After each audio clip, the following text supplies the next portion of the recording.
जय माता दी। ओम नमः शिवाय। प्रिय भक्तजनों, आज चैत मास के शुक्ल पक्ष की महानवमी तिथि है और आज का दिन अष्ट सिद्धि प्रदान करने वाली माता सिद्धिदात्री को समर्पित है। आज के दिन माता सिद्धिदात्री की कथा को श्रवण करने से मनुष्य की सभी तरह के कार्य की सिद्धि हो जाती है। माता उन सभी जातकों को अभय का वरदान देती है। बल बुद्धि विद्या के साथ ही शुभता का भी आशीर्वाद प्राप्त होता है। तो आज मैं आपको सुनाने जा रही हूँ नवरात्रि में सुनी जाने वाली माता सिद्धिदात्री की बड़ी ही दुर्लभ कथा। प्रिय भक्तजनों, इन कथाओं को बड़ी ही श्रद्धा और प्रसन्न चित्त मन से सुनिए। एक समय पर जब सृष्टि में अंधकार छा गया था, तब एक दिव्य शक्ति ने जन्म लिया जो महाशक्ति के अलावा और कोई नहीं थी। देवी शक्ति ने ब्रह्मा विष्णु और महादेव की त्रिमूर्ति को जन्म दिया और तीनों को संसार के लिए अपने कर्तव्यों को निभाने के लिए अपनी भूमिका समझने की सलाह दी। उनके अनुसार त्रिदेव एक महासागर के किनारे बैठ गए और कई वर्षों तक तपस्या की। तब माँ देवी ने सिद्धिदात्री के रूप में उन्हें दर्शन दिए और तीनों को अपनी शक्तियों के रूप में पत्नियां दी, ताकि वे लोग उनकी मदद से सृष्टि रचना का कारोबार कर सके और धीरे धीरे सृष्टि में सब कुछ निर्माण हो सके। इस तरह माँ सिद्धिदात्री की कृपा से सृष्टि की रचना पालन और संहार का कार्य संचालित हुआ। उस समय भगवान शिव ने माता सिद्धिदात्री की कठोर तपस्या करके 8 सिद्धियों को प्राप्त किया था। साथ ही माँ सिद्धिदात्री की कृपा से भगवान शिव का आधा शरीर देवी का हो गया और वे अर्धनारीश्वर कहलाए। माँ दुर्गा का वह अत्यंत ही शक्तिशाली स्वरूप है। इस ब्रह्मांड की शक्ति देवी दुर्गा है, जिन्होंने समय समय पर विभिन्न रूप धारण करके प्रकृति और सृष्टि के संरक्षण का कार्यभार संभाला। जब किसी देवता के सामने देवताओं के युद्ध कौशल कम पड़ जाया करते थे, तो स्वयं माँ आदि शक्ति भवानी सिद्धिदात्री ने अपने पुत्रों का रक्षण किया। माता सिद्धिदात्री देवी दुर्गा, जो न सिर्फ नारी शक्ति का स्वरूप है, बल्कि भक्तों की आस्था का परम पात्र भी है। एक समय पर महिषासुर नामक एक भयंकर राक्षस ने चारों ओर हाहाकार मचा दिया। वह जहां तहां मौत का नाच नचाता था और उसके गण ऋषियों के यज्ञों में विघ्न उत्पन्न करते थे। महिषासुर को वरदान प्राप्त था कि कोई भी देव, पशु या नर उसका वध नहीं कर सकता, इसलिए स्वयं त्रिदेव भी उसको मारने में असमर्थ थे। निरंकुश दैत्यराज महिषासुर ने अपने वरदान को कवच के रूप में उपयोग करते हुए देवलोक में भी अपना आधिपत्य जमा लिया था। देवों को वहां से निकाल फेंका, देवताओं के यज्ञ भाग को भी अपने अपने बस में कर लिया। दैत्यराज से परेशान होकर सभी देवता त्रिदेव के पास गए और उनकी स्तुति करने लगे। सभी देवताओं के मुख पर चिंता का कारण त्रिदेव पहले से जानते थे। यह सब हाल जानकर भगवान शिव मुस्कुराए और बोले, हे नारायण, अब समय है कि हम सभी अपने तेज से इस जग की रक्षिका देवी दुर्गा का आह्वान करें। यह सुनकर स्वयं ब्रह्मदेव और नारायण ने भी हामी भर दी। इसके बाद स्वयं भगवान शिव, भगवान विष्णु और ब्रह्मदेव के शरीर से तेज उत्पन्न हुआ और वह एक जगह आकर मिल गया। इसके बाद वहां जितने भी देवता उपस्थित थे, सभी के शरीर से महातेज उत्पन्न हुआ और सभी त्रिदेव के उस परम तेज में आकर मिल गए। उस दिव्य तेज ने एक सुंदर स्त्री का रूप ले लिया।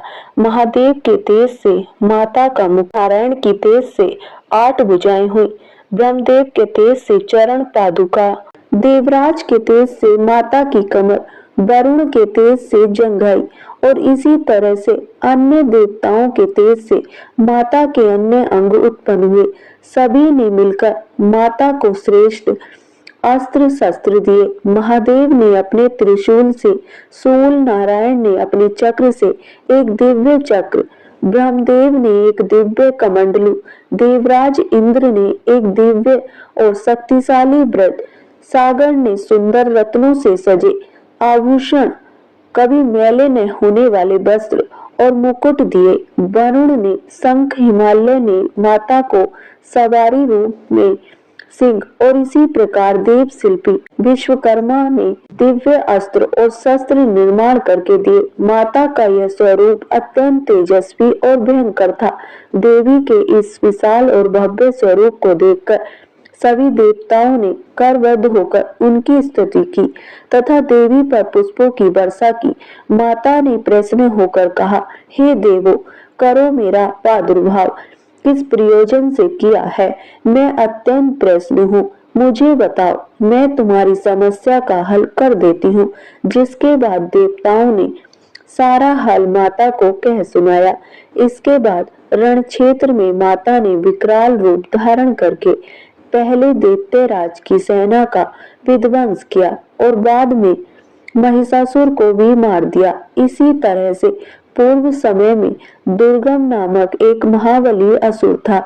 उसने भगवान ब्रह्मा की कठोर तपस्या करके अद्भुत वरदान प्राप्त कर लिया। वरदान के प्रभाव से दुर्गमासुर ने वेदों का अपहरण कर लिया, जिससे सारी धार्मिक क्रियाएं और भावनाएं लुप्त हो गईं।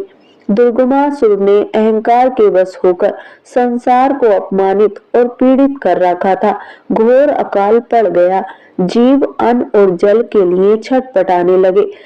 तीनों लोकों में त्राही त्राही मच गई।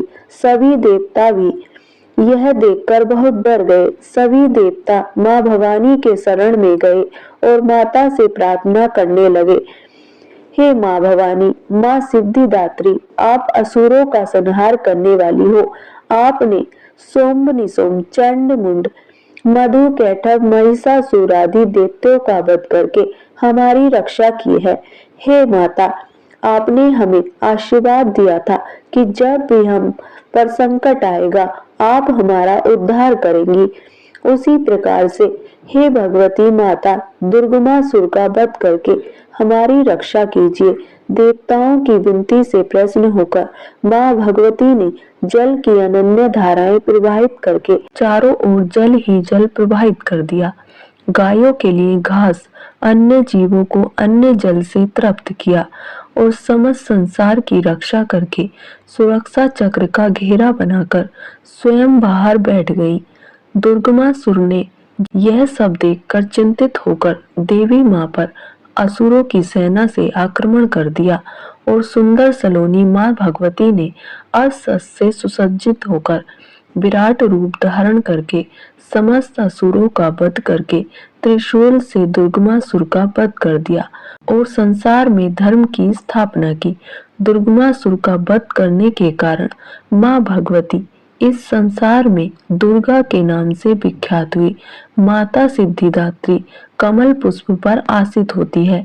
इनका वाहन सिंह है और माता सिद्धिदात्री 4 भुजाओं वाली है। इनकी दाहिनी ओर की भुजा में गदा और दूसरी भुजा में चक्र है। बाईं ओर की भुजा में कमल और शंख है और नव दुर्गा में माँ सिद्धिदात्री अंतिम है। अन्य 8 दुर्गा और अन्य विधान के अनुसार करते हुए भक्तजन दुर्गा पूजा अष्टमी के दिन इनकी उपासना में प्रविष्ट होते हैं और इन सिद्धिदात्री माता की उपासना पूर्ण कर लेने के बाद भक्तों और साधकों की लौकिक परम सभी प्रकार की कामनाओं की पूर्ति होती है। एक बार प्रेम से बोलिए, जय माँ सिद्धिदात्री, जय माता दुर्गा, ओम नमः शिवाय। प्रिय भक्तजनों, आइए अब सुनते हैं माता शीतला की कथा। इनकी कथा को श्रवण किए बिना यह कथा अधूरी है। एक बार एक राजा के इकलौते पुत्र को शीतला चेचक निकली। उसी के राज्य में एक काछी पुत्र को भी शीतला निकली हुई थी। काछी परिवार बहुत गरीब था और देवी भगवती का उपासक था। वह धार्मिक दृष्टि से जरूरी समझे जाने वाले सभी नियमों को बीमारी के दौरान भी भली भांति निभाता रहा। घर में साफ सफाई का विशेष ख्याल रखा जाता था। नियम से देवी भगवती की पूजा होती थी। नमक खाने पर पाबंदी थी। सब्जी में ना तो छोंक लगता था और ना कोई वस्तु भुनी तली जाती थी। गर्म वस्तु ना तो स्वयं खाता, न शीतला वाले लड़के को देता था। ऐसा करने से उसका पुत्र शीघ्र ही ठीक हो गया। उधर जब से राजा के लड़के को शीतला का प्रकोप हुआ था, तब से उसने देवी भगवती के मंडप में सतचंडी का पाठ शुरू करवा रखा था। रोज हवन और बलिदान होते थे। पुरोहित भी सदा भगवती के पूजन में निमग्न रहते। राजमहल में रोज कढ़ाई चढ़ती, विविध प्रकार के गर्म स्वादिष्ट भोजन बनते, सब्जी के साथ कई प्रकार के मांस भी पकते थे। इसका परिणाम यह होता कि उन लजीज भोजन की गंध से राजकुमार का मन मचल उठता। वह भोजन के लिए जिद करता। एक तो राजपुत्र और दूसरे इकलौता, इस कारण उसकी अनुचित जिद भी पूरी कर दी जाती। इस पर शीतला का कोप घटने के बजाय बढ़ने लगा। शीतला के साथ साथ उसे बड़े बड़े फोड़े भी निकलने लगे, जिसमें खुजली और जलन अधिक होती थी। शीतला की शांति के लिए राजा जितने भी उपाय करता, शीतला का प्रकोप उतना ही बढ़ता जाता, क्योंकि अज्ञानता बस राजा के यहाँ सभी कार्य उल्टे हो रहे थे। इससे राजा और अधिक परेशान हो उठा। उसकी समझ में नहीं आ रहा था कि इतना सब होने के बाद भी शीतला का प्रकोप शांत क्यों नहीं हो रहा है। एक दिन राजा के गुप्तचरों ने उन्हें बताया कि खांची पुत्र को भी शीतला निकली थी, पर वह बिल्कुल ठीक हो गया है। यह जानकर राजा सोच में पड़ गया कि मैं शीतला की इतनी सेवा कर रहा हूँ, पूजा और अनुष्ठान में कोई कमी नहीं, पर मेरा पुत्र अधिक रोगी होता जा रहा है, जबकि काची पुत्र बिना सेवा पूजा के ठीक हो गया। इसी सोच में उसे नींद नहीं आई। वे श्वेत वस्त्र धारिणी भगवती ने उसे अपने सपने में दर्शन देकर कहा, हे राजन, मैं तुम्हारी सेवा अर्चना से प्रसन्न हूँ, इसलिए आज भी तुम्हारा पुत्र जीवित है। इसके ठीक न होने का कारण यह है कि तुमने शीतला के समय पालन करने योग्य नियमों का उल्लंघन किया। तुम्हें ऐसी हालत में नमक का प्रयोग बंद करना चाहिए। नमक से रोगी के फोड़ों में खुजली होती है। घर की सब्जियों में छोंक नहीं लगाना चाहिए, क्योंकि इसकी गंध से रोगी का मन उन वस्तुओं को खाने के लिए ललचाता है। रोगी का किसी के पास आना जाना मना है, क्योंकि यह रोग औरों को भी होने का भय रहता है। अतः इन नियमों का पालन, तेरा पुत्र अवश्य ही ठीक हो जाएगा। विधि समझाकर देवी अंतर्ध्यान हो गई। इसके बाद राजा सपने में माँ भगवती के दर्शन पाकर बहुत ही खुश हुआ और अगले दिन से ही राजा ने शीतला माता के बताए हुए नियमों का पालन किया। देखते ही देखते कुछ ही दिनों में राजा का बेटा स्वस्थ हो गया। उसके बाद राजा ने पूरे राज्य में घोषणा करवाई कि चैत मास की कृष्ण पक्ष में आने वाली अष्टमी तिथि को शीतला माता की पूरी पूजा विधि की जाएगी। इस दिन पूरे राज्य में कोई भी घर पर चूल्हा नहीं चलाएगा और हर महीने अष्टमी तिथि के दिन व्रत रखकर व्रत कथा सुनी जाएगी। तो सारी जनता ने राजा के इस आदेश को पूरी श्रद्धा पूर्वक पालन किया। ऐसा करने से उन्हें शीतला माता का आशीर्वाद प्राप्त हुआ और पूरे राज्य में कभी भी रोग व्याधि नहीं आई। इसी दिन भगवान कृष्ण और माता देवकी का विधिवत पूजा करके मध्य काल में भोजन का भोग लगाना चाहिए। ऐसा करने से पुण्य ही नहीं मिलता, बल्कि समस्त दुखों का भी निवारण होता है। एक बार प्रेम से बोलिए, जय माता शीतला। ओम नमः शिवाय।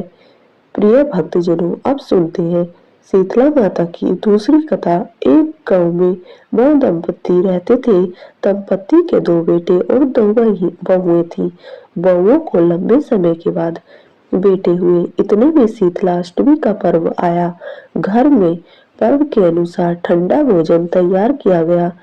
दोनों बहुओं के मन में विचार आया कि यदि हम ठंडा बासी भोजन लेंगे तो बीमार हो जाएंगे, और बेटे भी अभी छोटे हैं। इस विचार के कारण दोनों बहुओं ने चोरी छिपे पशुओं के दाने तैयार करने के बर्तन में गुपचुप 2 बाटी तैयार कर ली। सास बहू शीतला की पूजा करके आई और शीतला माता की कथा सुनी। बाद में सास शीतला माता के भजन करने बैठ गई, लेकिन दोनों बहुएं बच्चे रोने का बहाना बनाकर घर आ गई। दाने के बर्तन से गरम गरम रोटला निकाला, चूरमा किया और पेट भर करके खाना खाया। सास ने घर आने पर बहुओं से भोजन करने के लिए कहा। बहुएं ठंडा बासी भोजन करने का दिखावा करके घर के काम में लग गई। सास ने कहा, बच्चे कब के सोए हुए हैं, इन्हें भी भोजन करा लो। बहुएं जैसे ही अपने बेटों को जगाने लगी तो उन्हें मृत्यु पाया। ऐसे बहुओं की करतूतों के फल स्वरूप शीतला माता के प्रकोप के कारण हुआ था। बहू विवश हो गई। सास ने घटना जानने के बाद बहुओं को खूब डांटा। सास बोली कि तुम लोगों ने शीतला माता की अवहेलना की है, इसलिए घर से निकल जाओ और बेटों को जिंदा स्वस्थ लेकर ही घर में वापस पैर रखना। अपने मरे हुए बेटों को टोकरे में सुलाकर दोनों बहुएं घर से निकली और जाते जाते रास्ते में एक जीम वृक्ष आया। यह खेजड़ी का वृक्ष था। इसके नीचे ओरी शीतला दोनों बहनें बैठी थी। दोनों के बालों में खूब सारी जुएं थी। बहुओं को थकान हो गई थी, जबकि दोनों बहुएं ओरी और शीतला के पास आकर बैठ गईं। उन दोनों ने शीतला और ओरी के बालों से खूब सारी जू निकाली। जुओं का नाश होने से ओरी और शीतला ने अपने मस्तक में शीतला का अनुभव किया और कहा, तुम दोनों ने हमारे मस्तक को शीतल किया है, वैसे ही उन्हें पेट की शांति मिले। दोनों बहुएं एक साथ बोली, पेट का दिया हुआ ही लेकर हम मारी मारी भटक रही हैं, परंतु शीतला माता के दर्शन हुए ही नहीं। शीतला माता ने कहा कि तुम दोनों पापनी को दुष्ट हो, दराचारी नहीं हो, तुम्हारा तो मुंह देखने भी योग्य नहीं है। शीतला अष्टमी के दिन ठंडा भोजन करने के बदले तुम दोनों ने गर्म भोजन कर लिया था। यह सुनते ही बहुओं ने शीतला माता जी को पहचान लिया। देवरानी जेठानी ने दोनों माताओं का वंदन किया, गिड़गिड़ाते हुए कहा कि हम तो भोली भाली हैं और अनजाने में हमने गर्म ताजा भोजन खा लिया। हम पुनः ऐसा दुष्कृत्यम नहीं करेंगे। वचनों को सुनकर माताएं प्रसन्न हो गई। शीतला माता ने मृतक बालकों को जीवित कर दिया। बहुएं तब बच्चों के साथ लेकर आनंद से वापस गांव लौट गई। गांव के लोगों ने जाना कि दोनों बहुओं को शीतला माता के साक्षात दर्शन हुए। दोनों का धूमधाम से स्वागत करके गांव में प्रवेश करवाया गया। बहुओं ने कहा, हम गांव में शीतला माता के मंदिर का निर्माण करवाएंगे। चैत मास के शीतला अष्टमी के दिन मात्र ठंडा खाना ही खाएंगे। उसके बाद में सारे गांव वाले शीतला माता की पूजा बड़ी धूमधाम से करने लगे और बासी भोजन करने लगे, तो पूरे गांव पर शीतला माता की खूब कृपा बरसी। शीतला माता ने बहुओं पर जैसी अपनी दृष्टि की वैसी ही सब पर अपनी कृपा करना। श्री शीतला माता सदा हमें शांति, शीतलता तथा आरोग्य प्रदान करे। जय माता शीतला, जय माँ दुर्गा। ओम नमः शिवाय। प्राचीन काल में मनोहर नगर में पीठ नाम का एक अनाथ ब्राह्मण रहता था। वह भगवती दुर्गा का भक्त था। उसके संपूर्ण सद्गुणों से युक्त सुमति नाम की एक अत्यंत सुंदरी कन्या उत्पन्न हुई। वह कन्या सुमति अपने पिता के घर बाल्यकाल में अपनी सहेलियों के साथ क्रीड़ा करती हुई इस प्रकार बढ़ने लगी, जैसे शुक्ल पक्ष में चंद्रमा की कला बढ़ती है। उसका पिता प्रतिदिन जब दुर्गा माँ की पूजा करके होम किया करता, वह उस समय नियम से वहां उपस्थित रहती। एक दिन सुमति अपनी सखियों के साथ खेल में लग गई और भगवती के पूजन में उपस्थित नहीं हुई। उसके पिता को पुत्री की ऐसी असावधानी देखकर क्रोध आया और वह पुत्री से कहने लगा, अरे दुष्ट पुत्री, आज तूने भगवती का पूजन नहीं किया, इस कारण मैं किसी कुष्ठ रोगी या दरिद्र मनुष्य के साथ तेरा विवाह करूंगा। पिता का ऐसा वचन सुनकर सुमति को बड़ा दुख हुआ और पिताजी से कहने लगी, हे पिताजी, मैं आपकी कन्या हूँ, सब तरह आपके अधीन हूँ, जैसी आपकी इच्छा हो वैसा ही करो। राजा से क्वेश्चनर विवाह कर दो, पर होगा नहीं जो मेरे भाग्य में लिखा है। मेरा तो अटल विश्वास है, जो जैसा कर्म करता है उसको कर्मों के अनुसार वैसा ही फल प्राप्त होता है, क्योंकि कर्म करना मनुष्य के अधीन है, पर फल देना ईश्वर के अधीन है। जैसे अग्नि में पड़ने से तृण आदि उसको अधिक प्रदीप्त कर देते हैं, इस प्रकार कन्या की निर्भयता से कहे हुए वचन सुनकर उस ब्राह्मण ने क्रोधित होकर अपनी कन्या का विवाह एक पुरुष के साथ कर दिया और अत्यंत क्रोधित होकर पुत्री से कहने लगा, हे पुत्री, अपने कर्म का फल भोगो। देखे भाग्य के भरोसे रहकर क्या करती हो। पिता के ऐसे कटु वचनों को सुनकर सुमति मन में विचार करने लगी, अहो मेरा बड़ा भाग्य है जिससे मुझे ऐसा पति मिला। इस तरह अपने दुख का विचार करती हुई वह कन्या अपने पति के साथ वन में चली गई और डरावने कुशायुक्त इस निर्जन वन में उन्होंने वह रात बड़े कष्ट से व्यतीत की। उस गरीब बालिका की ऐसी दशा देखकर देवी भगवती ने पूर्व पुण्य के प्रभाव से प्रकट होकर सुमति से कहा, हे दीन ब्राह्मणी, मैं तुमसे बहुत प्रसन्न हूँ। तुम जो चाहो वो वरदान मांग सकती हो। भगवती दुर्गा का ये वचन सुनकर ब्राह्मणी ने कहा, आप कौन है, वह सब मुझसे कहो। तो ब्राह्मणी का ऐसा वचन सुनकर देवी ने कहा, मैं आदि शक्ति भगवती हूँ और मैं ही ब्रह्मा विद्या और सरस्वती हूँ। प्रसन्न होने पर मैं दुख दूर कर उनको सुख प्रदान करती हूँ। हे ब्राह्मणी, मैं तुझ पर तेरे पूर्व जन्म के पुण्य के प्रभाव से प्रसन्न हूँ। तुम्हारे पूर्व जन्म का वृतांत सुनाती हूँ, उसे ध्यान पूर्वक सुनो।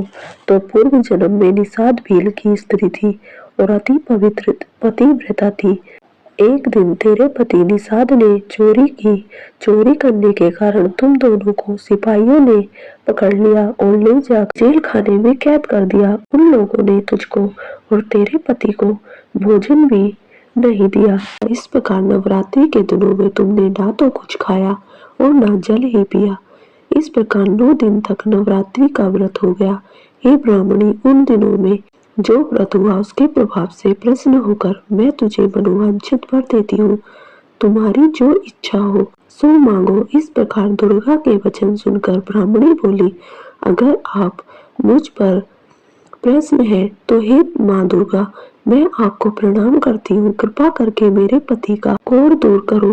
तब देवी ने कहा, उन दिनों तुमने जो व्रत किया था उस व्रत का एक दिन का पुण्य पति का कोढ़ दूर करने के लिए अर्पण करो। उस पुण्य के प्रभाव से तेरा पति कोढ़ से मुक्त हो जाएगा। ब्रह्मा जी बोले। इस प्रकार देवी के वचन सुनकर वह ब्राह्मणी बहुत प्रसन्न हुई और पति को निरोग करने की इच्छा से जब उसने तथास्तु कहा, तब उसके पति का शरीर भगवती दुर्गा की कृपा से कुष्ठ रोग से रहित होकर अति कांतिवान हो गया। वह ब्राह्मणी पति की मनोहर देह को देखकर देवी की स्तुति करने लगी। हे माँ दुर्गा, आप दुर्गति को दूर करने वाली, तीनों लोगों का संताप हरने वाली, समस्त दुखों को दूर करने वाली, रोगी मनुष्य को निरोग करने वाली, प्रसन्न हो मनोवांछित वर देने वाली और दुष्टों का नाश करने वाली जगत की माता हो। हे अम्बे, तुम निपराध अबला को मेरे पति ने पुष्टि मनुष्य के साथ विवाह कर घर से निकाल दिया। पिता से तिरस्कार, निर्जन वन से विचर रही आपने मेरा इस विपदा से उद्धार किया है। हे देवी, आपको प्रणाम करती हूँ, मेरी रक्षा करो। ब्रह्मा जी बोले, हे बृहस्पति, उस ब्रह्माणी की ऐसी स्तुति सुनकर देवी बहुत प्रसन्न हुई और ब्राह्मणी से कहा, हे ब्राह्मणी, तेरे उदाल नामक अति बुद्धिमान, धनवान, कीर्तिवान और जितेंद्रिय पुत्र शीघ्र उत्पन्न होगा, ऐसा वर प्रदान कर। के देवी ने ब्राह्मणी से फिर कहा, हे ब्राह्मणी, और जो कुछ तेरी इच्छा हो वह मांग लो।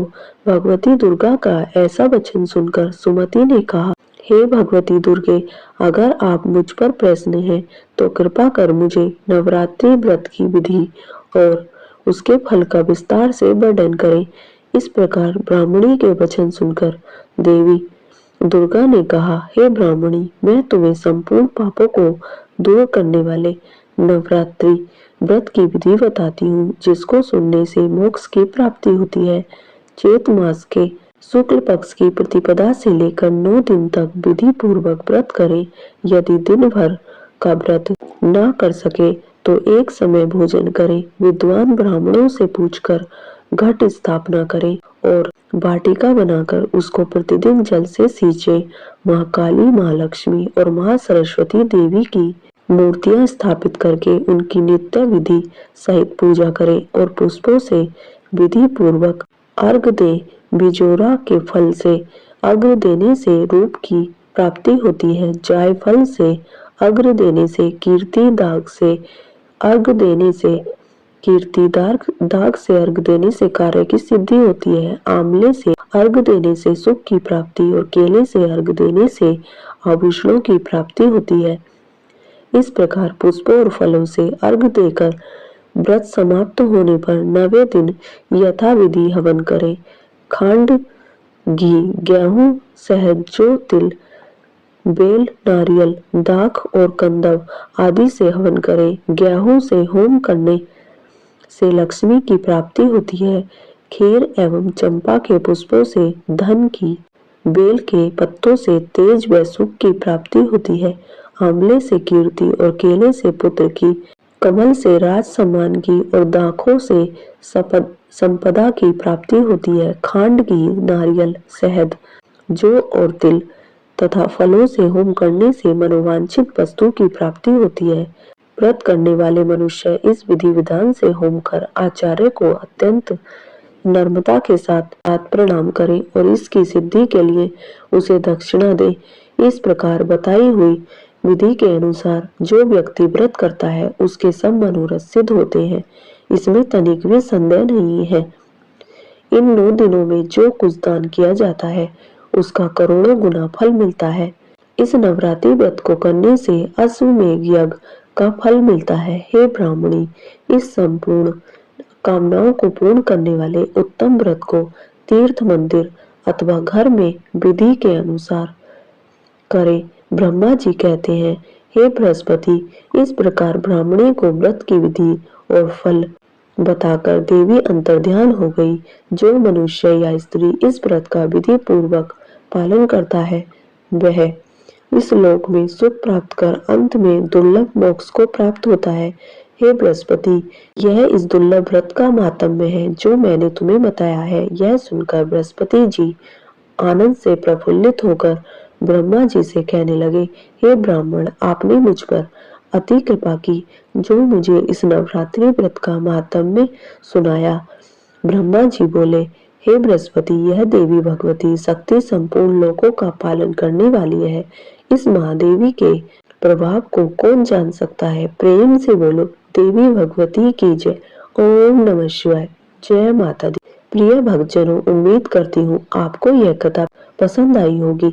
अगर पसंद आई हो तो वीडियो को लाइक कीजिएगा, शेयर कीजिएगा, चैनल को सब्सक्राइब करिएगा और कमेंट बॉक्स में जय माँ सिद्धिदात्री, जय माता शीतला, जय माँ भवानी अवश्य लिखिए। आपका जीवन सदैव आनंद से परिपूर्ण हो, आपके घर में खुशियां बनी रहे, इसी कामना के साथ आपसे विदा लेती हूँ। मिलते हैं नेक्स्ट वीडियो में। जय माता दी।